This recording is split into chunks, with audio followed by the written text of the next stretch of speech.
Welcome to Nakafal. So, kali ini kita akan ngebahas tentang transformasi langsung. Yang mana nanti kita akan mentransformasi sebuah vektor dari vektor si CI ini. CI ini adalah vektor 4 dimensi ya. Dan dia berada di ruang asli B0 sampai B3.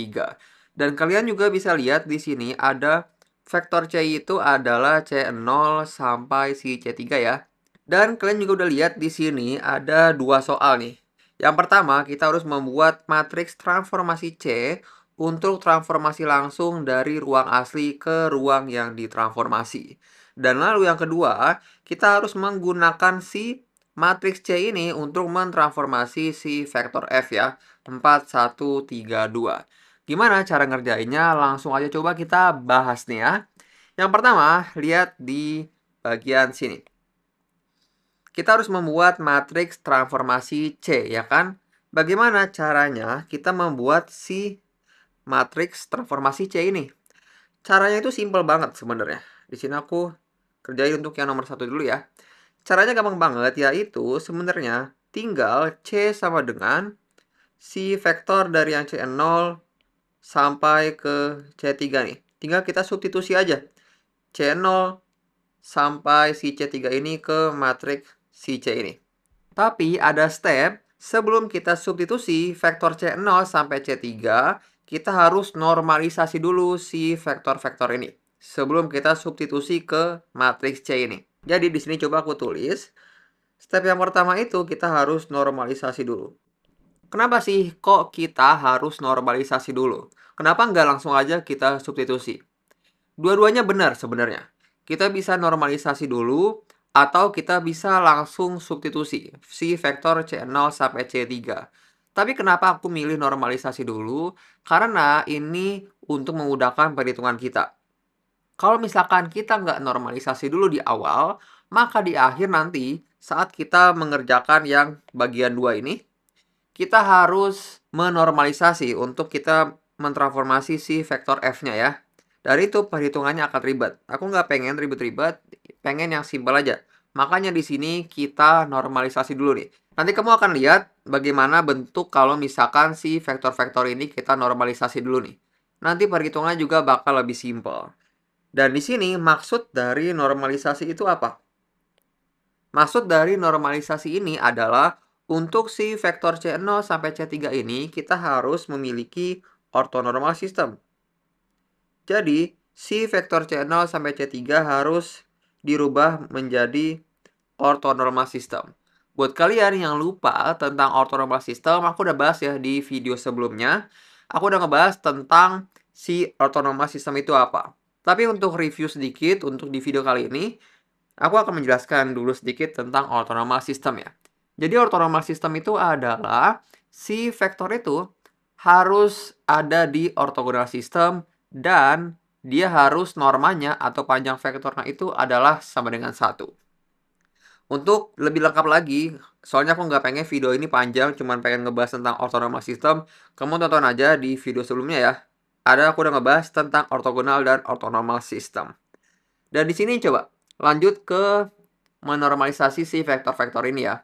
Bagaimana caranya kita menormalisasi si vektor-vektor ini? Coba di sini aku pengen menormalisasi si vektor C0 dulu nih. Caranya simple banget. Adalah kita tulis dulu si vektor C0 ini ya. 1, min 1, 1, 1. Dan lalu kita harus mencari panjang vektornya atau norma vektornya. Caranya adalah kita cari panjangnya tuh seperti ini. Garis 2 ini adalah lambang dari panjang vektor ya. Caranya adalah, ini adalah sama dengan akar, ini rumusnya ya. Dan lalu, setiap elemen-elemennya ini yang ada di C0, kita pangkatin 2. Lalu kita jumlahin semuanya.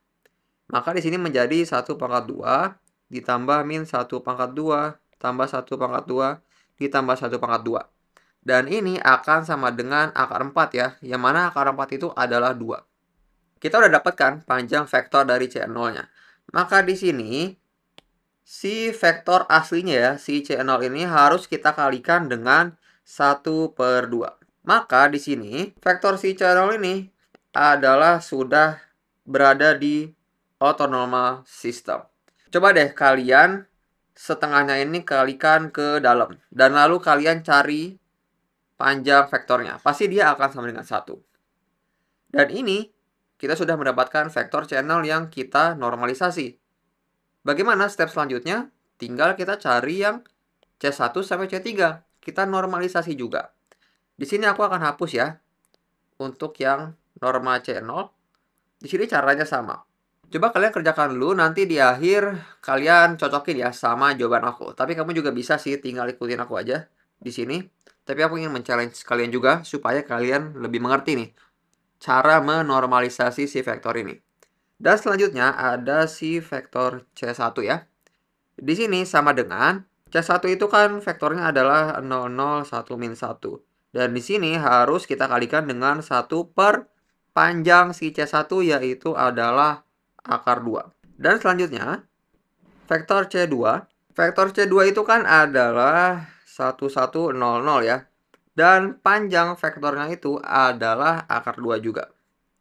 Dan selanjutnya, untuk vektor C3 ya di sini. C3, dia adalah sama dengan 1, min 1, min 1, min 1.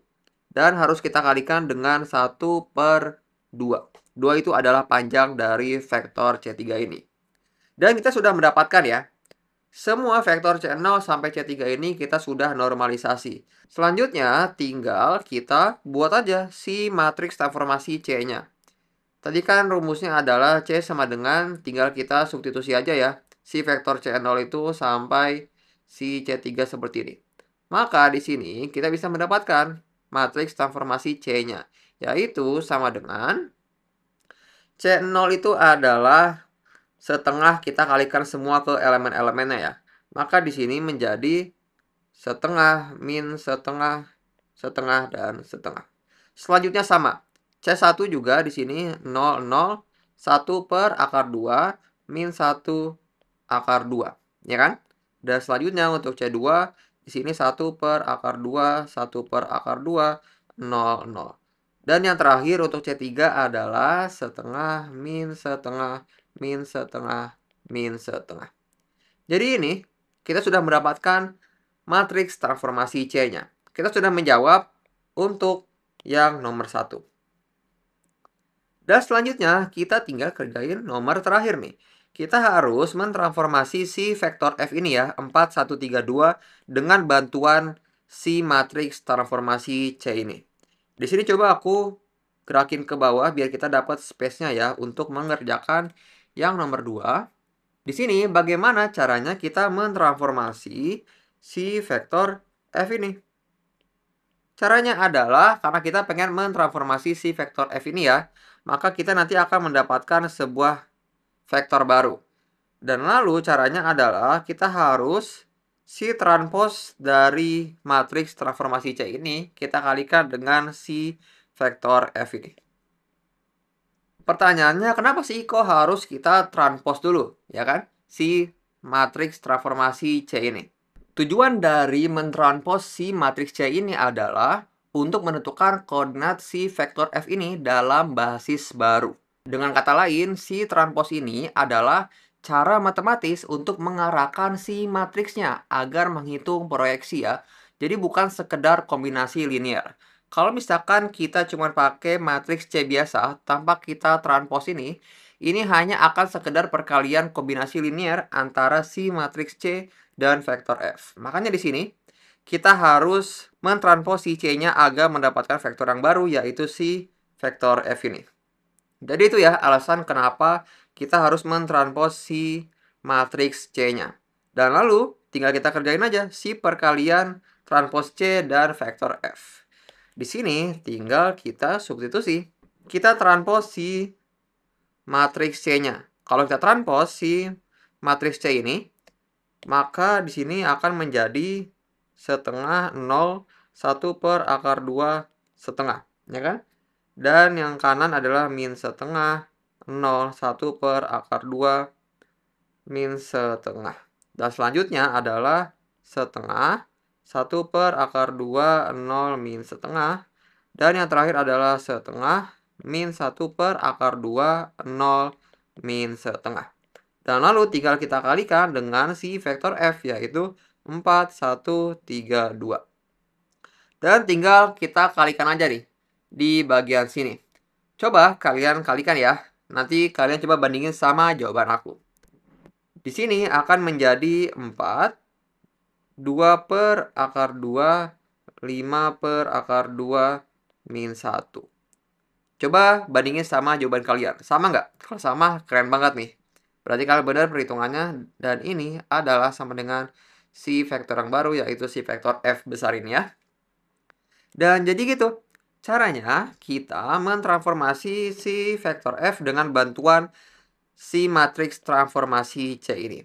Kita tahu ya alasan kenapa si matriks C ini kita transpose. Sebenarnya tadi aku lupa ada mention sesuatu tentang si normalisasi nih di sini. Tadi kan aku bilang kita bisa menormalisasi dulu di awal ya, dan lalu kita bisa menormalisasinya tuh di akhir.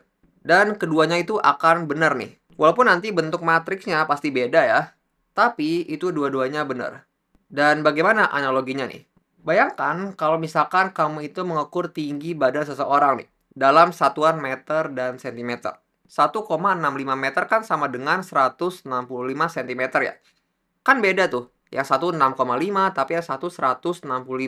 Tapi kan fisiknya itu sebenarnya sama kan? Tingginya sama. 1,65 meter sama 165 cm tuh sama. Dan ini persis banget analoginya kayak gini. Mau kita normalisasi dulu atau kita tidak normalisasi, angkanya pasti beda, tapi fisiknya gitu ya, badannya itu tetap sama. Jadi itu analoginya kalau kamu masih bingung ya tentang apakah kita harus normalisasi dulu atau tidak normalisasi. Tapi di sini aku menggunakan normalisasi dulu ya, supaya nanti sebenarnya di akhir kita tidak perlu menormalisasi lagi. Dan jadi gitu deh, tentang kita membuat matriks transformasi C, dan kita juga sudah ngerti tentang kita mentransformasi si vektor F ini ya, dan kita membuat vektor baru nih di sini. So, gitu aja tentang transformasi langsung. See you in the next video. Thank you.